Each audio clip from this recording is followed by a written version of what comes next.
पहाड़ी से झांक कर देखता हूँ तो इस पहाड़ी के पीछे एक वादी है, इस पहाड़ी के नीचे एक वादी है, गुफा है, खाई है। अगर मैं तुमसे ये कहूँ कि इस वादी के पीछे एक लश्कर छिपा हुआ है, तो तुम मेरी बात का इकरार करोगे या नहीं? मेरी बात का आपको तस्लीम करोगे या नहीं? तुम मेरी बात को मानोगे या नहीं? मेरी बात का एतबार करोगे या नहीं? तमाम लोगों ने कहा कालू बला,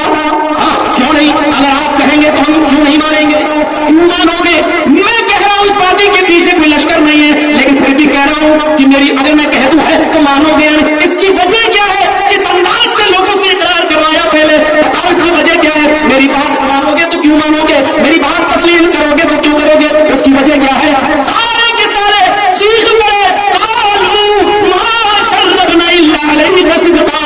मोहम्मद सल्लल्लाहु अलैहि वसल्लम, हम आपकी बात इसलिए मानेंगे क्योंकि आपकी 40 साल जिंदगी का रिकॉर्ड हमारे सामने, हमारी पूरी जिंदगी का रिकॉर्ड आप हमारे सामने, आप अपनी पूरी जिंदगी में हमसे, हमारे समाज, मुआशरे और सोसाइटी से मा जर्रबना अलैका इल्ला सिद्का, आपने कभी झूठ नहीं बोला, आपने कभी किसी से झूठी बात नहीं कही। मोहम्मद रसूलुल्लाह की जात के बारे में आप क्या कह सकते हैं कि आपके मुआनिदीन और आपके दुश्मन भी आपकी गवाही दिया करते थे,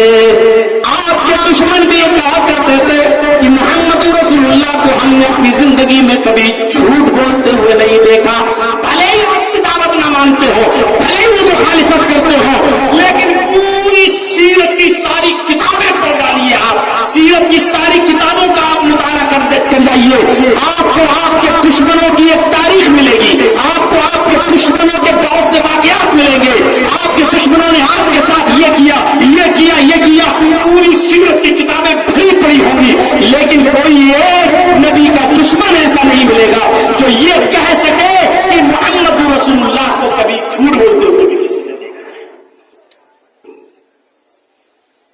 जब अबू सुफियान हिरक़ल के पास गया तो हिरक़ल ने भी सबसे पहले यही पूछा था, बहुत से सवाल करने के बाद ये बताओ कि उसने अपनी जिंदगी में कभी झूठ भी बोला है? जिसके जवाब में अबू सुफियान ने जो कहा था वो ये कहा था कि यही तो खुसूसियत है उसकी कि मैंने उसको अपनी पूरी जिंदगी के अंदर, पूरी जिंदगी में जब से उसको लोगों ने देखा है, उसके अंदर कभी झूठ बोलने की सिफत नहीं पाई है, वो कभी झूठ नहीं बोलता है, उसने कभी लोगों से झूठ नहीं बोला। इसके जवाब में अबू सुफियान का जो हिरक़ल ने जवाब दिया था वो ये दिया था, जो बंदों के मामले में कभी झूठ न बोलता हो वो अल्लाह के मामले में कैसे झूठ बोल सकता है? जिसने बंदों से कभी बंदों के मामले में झूठ बात न कही हो वो अल्लाह के मामले में कभी झूठ कैसे बोल सकता है? लिहाजा आए अबू सुफियान,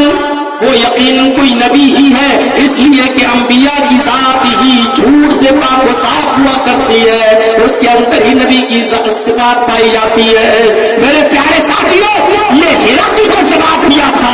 हिरक़ल ने जवाब दिया था अबू सुफियान को। गए तो थे शिकायत लेके, गए तो थे पूरी कमियां ढांढा फोड़ने के लिए और कमियां बताने के लिए, लेकिन हिरक़ल ने जब सवाल किए तो हर सवाल का जवाब मुस्बत, यानी आपके दुश्मन भी इस बात का कि कायल थे कि मोहम्मद रसूलुल्लाह को झूठ बोलते हुए कभी नहीं देखा। ये शाहिद की जात है, अभी शाहिद है, अभी मुबश्शिर है, फिर नजीर है, फिर दाइयन इल्लाह है, फिर इसका भी अल्लाह मग़फ़िर लना यही बना। तो मेरे भाइयों सोचिएगा ये बात, अबू सुफियान को ये जवाब, सबसे बड़ा दुश्मन तो अल्लाह के रसूल का अबू जहल था, काटो तो खून नहीं, मौका लगे तो क्या न करे, अपने इलाके के औलाद और छोटे छोटे बच्चों को बहकाकर ऊंट की ओझड़ियां देकर उनके हाथों में कहता था कि जब मोहम्मद सजदे में चल जाए तो उनके सर पे डाल देना। वो सारी सीरत की किताबों में भरी पड़ी है, देख लीजिएगा मेरे भाइयों को अबू जहल। लेकिन जब उससे पूछा गया कि आखिर मोहम्मद रसूलुल्लाह की दुश्मनी की वजह क्या है, क्या नबी अकरम को कभी झूठ बोलते हुए भी तुमने देखा है? अबू जहल जैसे दुश्मन का जो एतराफ था नबी की सकाहत और नबी की सदाकत के सिलसिले में वो ये था कि नहीं, मैं मोहम्मद रसूलुल्लाह को गलत नहीं कह रहा हूं,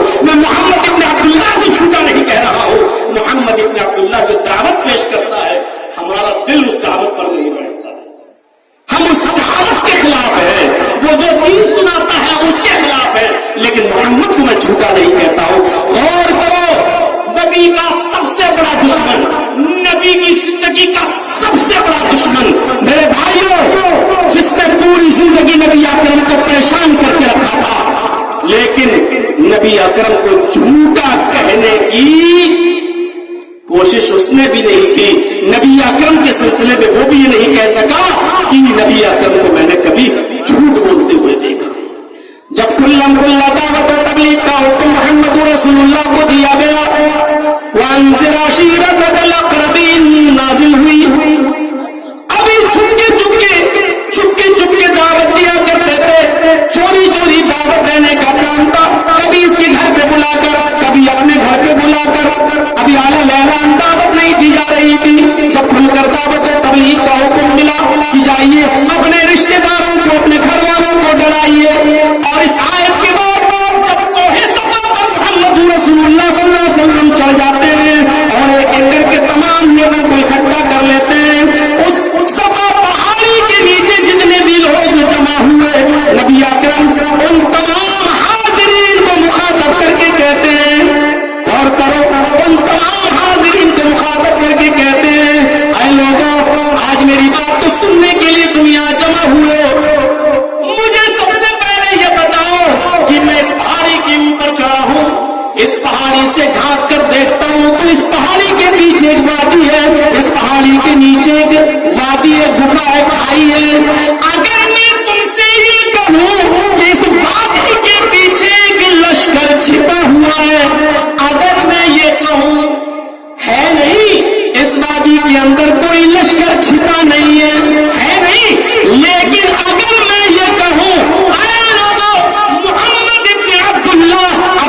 کا یہ بیٹا، آمینہ کا یہ لخت جگر، عبد المطلب کا یہ پوتا، اگر تم سے یہ کہے کہ اس وادی کے پیچھے ایک لشکر چھپا ہوا ہے، تو بتاؤ تم میری بات کا اقرار کرو گے یا نہیں، میری بات کا کو تسلیم کرو گے یا نہیں، تم میری بات کو مانو گے یا نہیں، میری بات کا اعتبار کرو گے یا نہیں؟ تمام لوگوں نے کہا قالوا بلا،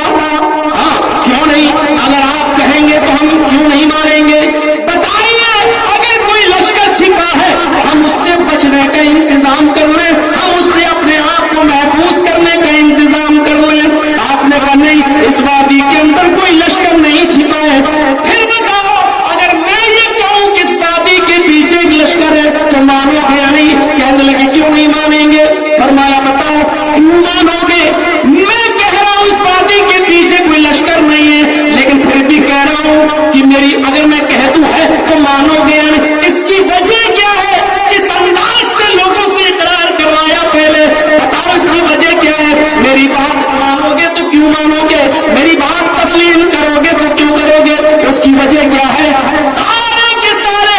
چیخ پڑے، قالوا ما جربنا الا علیک صدقا، اے محمد صلی اللہ علیہ وسلم، ہم آپ کی بات اس لیے مانیں گے کیونکہ آپ کی 40 سالہ زندگی کا ریکارڈ ہمارے سامنے، ہماری پوری زندگی کا ریکارڈ آپ کا ہمارے سامنے، آپ اپنی پوری زندگی میں ہم سے، ہمارے سماج، معاشرے اور سوسائٹی سے ما جربنا علیک الا صدقا،